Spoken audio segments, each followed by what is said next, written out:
BTC অঞ্চলত দেখাই দিয়া ভূমি সংক্ৰান্তীয় সমস্যা সমাধান কৰাৰ বাবে কি ব্যৱস্থা পদক্ষেপ কৰিছে?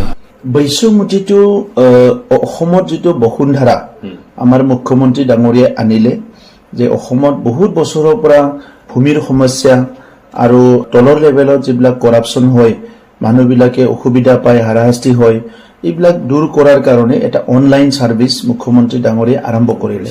ইয়াৰ আৰ্হিতে আমি বিটিআৰত আমি কি কৰিলো, বৈশ্যমুঠি আৰম্ভ কৰিলো।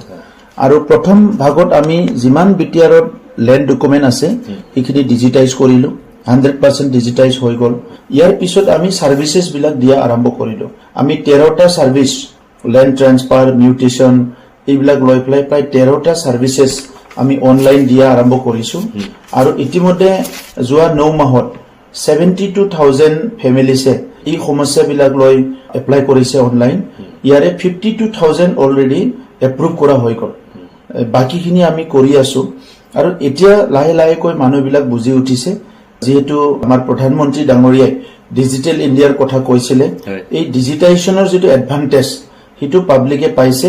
আৰু আগত কৰবা মণ্ডলক 2 টকা দিব লগা হৈছিলে, কৰবাত সাৰ্কেল অফিচৰ কাকবা 2 টকা দিব লগা হৈছিলে সৰু কামৰ কাৰণে। সো এইবিলাক ইয়াত দূৰ হৈ গল। এটা ভেৰি ট্ৰান্সপাৰেন্ট আৰু ইজিলি তেখেতসকলে এক্সেছ কৰিব পাৰে বা ইউজ কৰিব পাৰে। তো সেইকাৰণে বৈশ্যমুঠিটো মই ভাবো যেনেকে বসুন্ধৰা অসমৰ কাৰণে বহুত ডাঙৰ এটা এচিভমেন্ট বা ডাঙৰ এটা ডেভেলপমেন্ট, গোটেই কাম কৰাৰ ভিতৰত ওৱান অফ দি বেষ্ট কামটো হৈছে বসুন্ধৰা। আৰু তেনেকুৱা আমাৰ তাতো এইটো লাগিছে, কাৰণ আমাৰ যোৱা দশকৰ পৰা দশক ভূমিক লৈয়ে বহুত কনফ্লিক্ট হৈ গল। গতিকে এই বৈশ্যমুঠিটো আৰম্ভ কৰাৰ লগে লগে বহুত মানুহে সকাহ পালে। গতিকে বৈশ্যমুঠিটো আমাৰ টাৰ্গেট হয় ডিসেম্বৰলৈকে 1 লাখ এপ্ৰুভ কৰা সমস্যা। আৰু ইয়াৰ পিছত অফলাইনো কাম চলি আছে। গতিকে ভূমিৰ সমস্যাটো আমি 100% নোৱাৰিলেও মানে প্ৰায় 70-80% আমি এই আমাৰ টাৰ্মতে প্ৰবলেমটো সলভ কৰিবলৈ আমি আগবাঢ়ি আছো। ইমপ্লিমেন্টটো এটা মেজৰ প্ৰবলেম হয়। তো আপোনালোকে এই আপোনাৰ চৰকাৰত এই 4 বছৰত কিমান মান ইমপ্লিমেন্ট প্ৰসেস? আমি ৰিসেন্টলি যেটো টেট আৰু 99 এপইন্টমেন্ট দিলো, এই গোটেইখিনি প্লাস কৰিলে এৰাউণ্ড 6,000 আমি চাকৰি দিলো কাউন্সিলত। আৰু আমি আগৰ কৰা ভুলবিলাক কৰা নাই। আগত কি কৰিছিলে, চাকৰিত মানুহবিলাকক মানে পলিটিক্যাল লাভালাভৰ কাৰণে কন্ট্ৰাকচুৱেল দিয়া, কাকবা ফিক্স পে দিয়া, বহুত এনেকা আমাৰ কাউন্সিলতো চলিছিলে। এটা স্টেট গভৰ্নমেন্টে যিবিলাক কন্ট্ৰাকচুৱেল দিছে বা কিবা দিছে, এইবিলাক স্টেট গভৰ্নমেন্টে ৰেগুলাৰ কৰিব পাৰে।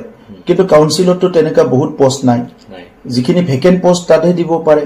সো পোষ্ট ক্ৰিয়েট কৰিব লাগিলে ইয়াতে ফান্ড লাগিব।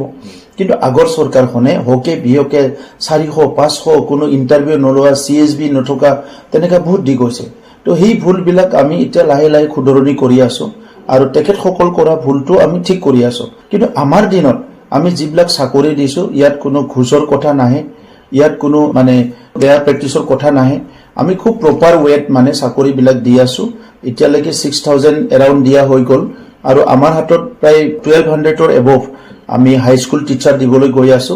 আৰু কাউন্সিলৰ ভেকেন্ট পোষ্টখিনি আমি অতি শীঘ্ৰে ফিল আপ কৰাৰ কাৰণে CSB গঠন কৰি CSB পুৰা ফুল সুইং কাম কৰি আছে।